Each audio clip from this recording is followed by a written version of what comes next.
change anything in their lives, like in their education, in like their hustles or anything. It doesn't change that much. So, I mean, yes, Jenna, I can see you were going to say something. Yeah, also, I mean, just to oppose his point, you see, like, I was reading an article, but people who have registered to vote, like, half of the people are below 35 years. So you can see the youths exactly know what is happening in the political world. We cannot say, okay, I'm sorry, we cannot say the youths don't know what is happening, but that little group needs the civic education, which some commissions have. You want to say that the young people who don't care about the current situation are ignorant. No, it's not a little group of people. There are so many people. I'll say it's small because I was reading some articles and I can see people who register to vote. Half of the voters are young people. You know, I cannot go to register as a voter if I don't have the intention to vote. There's one thing like going and registering, and then there's one thing and waking up and going to vote. You get? That's Like, let me say something. Like ABC had done something of going to the universities and putting stands and people registering. Okay, you can even go with your score, like it's something like cool of registering, but like that decision of just waking up and going to vote, it's something that most young people, they're not interested in. So they have registered, really. but they don't want to get into the processes. Yeah, true. Well, I also think that the reason as to why they are not interested, for example, let us look at the youth that are representing us in the government right now. Just the other day, they were fighting. There are a few. Yes, there are a few, that's what I'm saying. But you know, the few are not setting the pace. Yeah. Yes, they are not setting the pace for the youth. I think that's also a reason as to why you will wake up in the morning and think, well, there's no need of going to vote. So because the leaders who are supposed to be setting pace for us seem to be in the wrong direction. So do you now look? There were some statistics I think sometime last year that showed that 50% of youth in Kenya don't mind corruption, right? They are okay with it insofar as it's benefiting them. Yes, actually, let me add on that point because the level of employment right now for the youth is low, is very low, right? Of unemployment is very low. So I mean, it's very high unemployment. So you wake up when it's during the campaign season, the politicians come into the youth and use them buying off votes.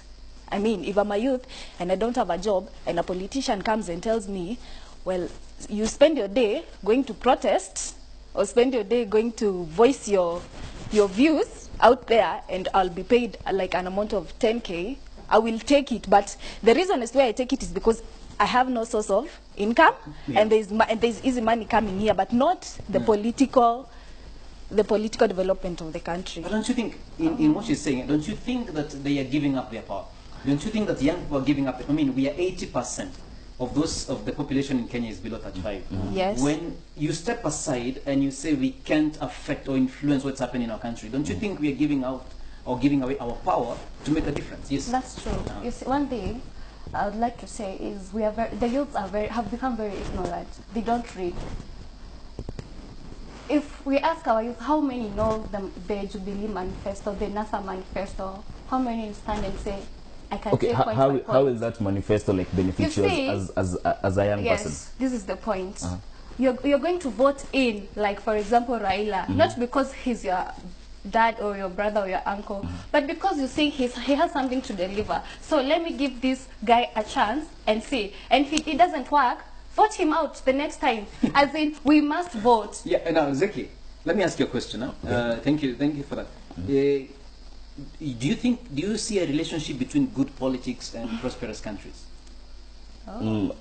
Basically, I think there's nothing like good politics. Even like in places like States, in Britain, in Germany, I don't think there's something like good politics. Like for instance, okay, from my young person's perspective, like recently there was like Eminem was bashing Donald Trump because of his leadership skills and whatnot. Then recently, Sauti Sol did the same thing and they were bashing the so-called the two people who are vying for the two offices at the top.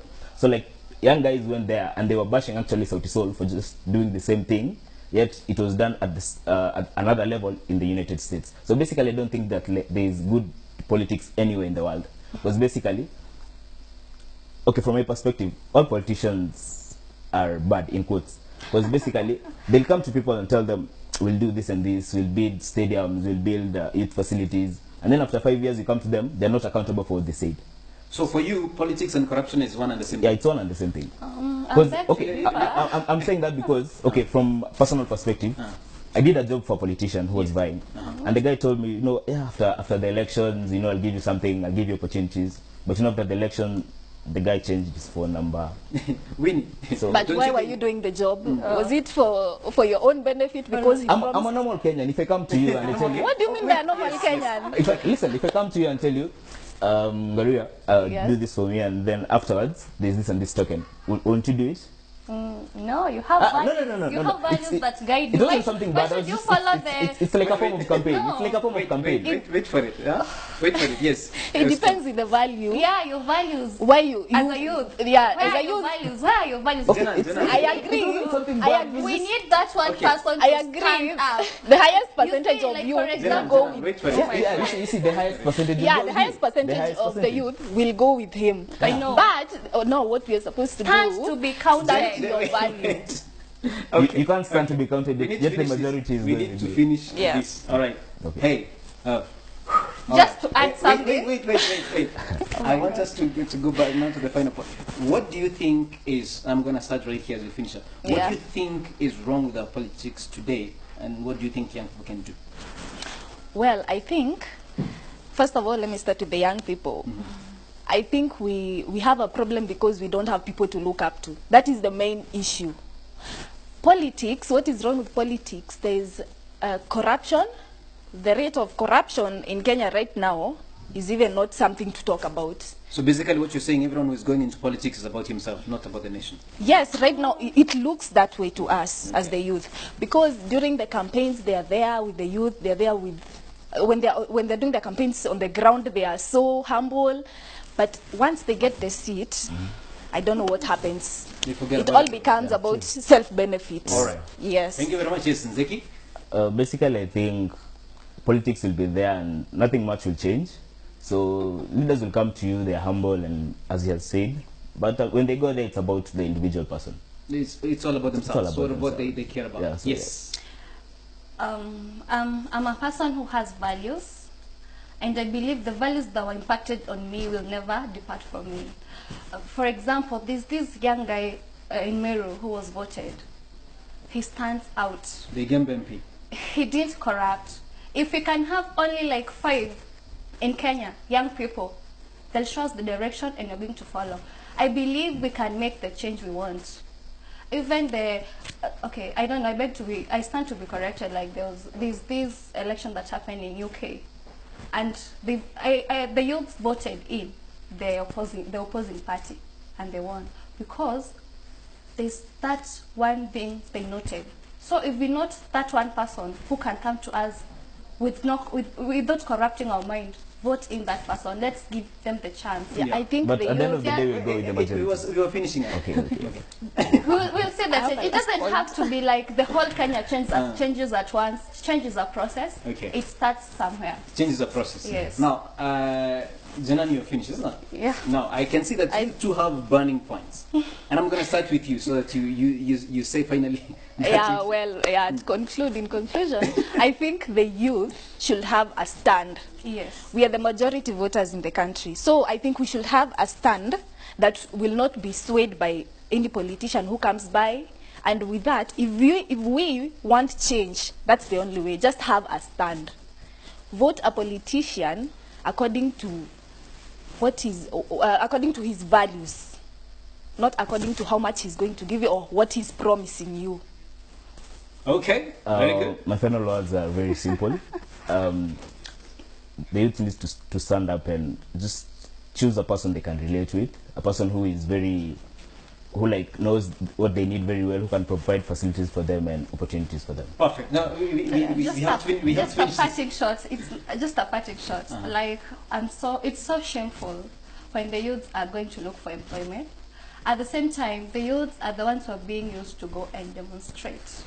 Like whatever they're doing, they're looting and everything in Kisumu. And in the morning you'll wake up and take your papers to the office to look for employment. Itatoka wapi? Na umeharibu ofisi. All right, ladies and gentlemen, that was a great conversation. I enjoyed myself, and I've one thing also to say. You know, change in history has never come from crowds and from masses. It came from individuals who are convinced that change needs to happen, Yes. and that they can be the heroes that the nation has been waiting for. I'm grateful to my guests who have been here today, Jenan, to Nzeki, and to Ngaria, who made it to be on the Power Talk Show. And I'm grateful to you who have been watching. We are going to have a short break, and then we are going to come with the final segment of the Power Talk Show. Don't go away.